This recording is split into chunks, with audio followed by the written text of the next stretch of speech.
رحت للكوافير او حلاق وما عجبنيش شعري او شعري او شعري باظ او شعري حصل فيه اي حاجه واتنرفزت وجيت ارمي فلوس مثلا مشيت.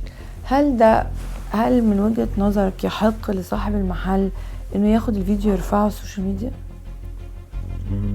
يعني لو الموضوع زاد عن كده لا، يعني انا النهارده كاميرات المراقبه او كاميرات المحل لو بتصورني في مكان نشر الفيديو ده جريمه. ده غلط اصلا.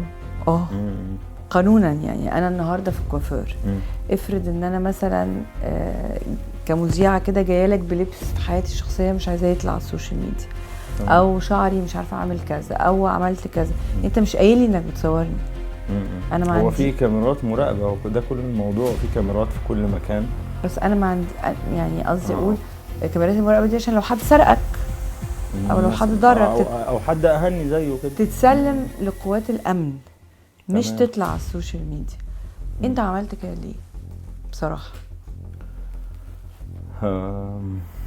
بصراحه عشان الموضوع زاد عن اللي حضراتكم شفتوه، بس مش هينفع اقول. يعني كان في ضرر نفسي اكتر، ودي ما كانتش اول مره، كمان دي كانت ثالث مره الحميد ثالث مره يهني فيها.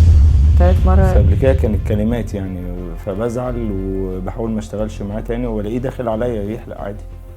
وده بشهود مول كامل، مش طب مش انا. وليه مش اسهل لك ان انت ترفض انك تعمل له حاجه؟ لا، ما هو ارفض دي يعني يعني ان هو يخش وانا اطرده يعني، او ما هو انت بتقول بيهينك. غلط غلط مره يعني غلط مره. لا قصدي اقول لو انا رحت للحلاق ده ودي كانت الثالثه. عشان ايه؟ عشان مش بيعجبه شعره؟ لا، هو مش يعني مستقل الموضوع شويه ممكن. يعني نجم برضو بيحلق عند حلاق عادي، يعني مش براند، يعني فاهمه قصدي؟ لا مش فاهمه.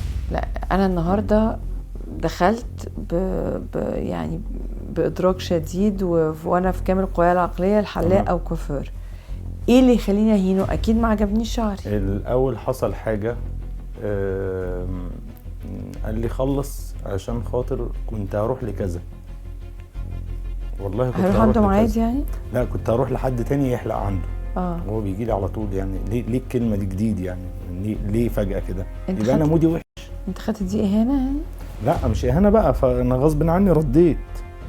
قلت طب ما احنا لسه ما بدأناش، لو حضرتك مش مرتاح وتحب نعمل كده براحتك يعني. انا هي دي بقى انا طبعا، وانا لو كوافير قال لي كده، ما هو عشان مش اول مره يغلط فيا بقى ويقل من شغلي، وهو كل الحفلات طالعه بايديا ربنا يعلم.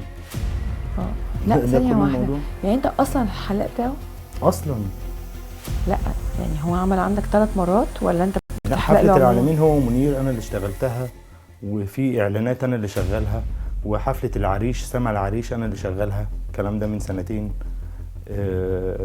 طب يعني انت حلاقه لمده سنين؟ ريد بول انا اللي شغاله لما كان لسه في ايوه، يعني انت حلاقه لسنين.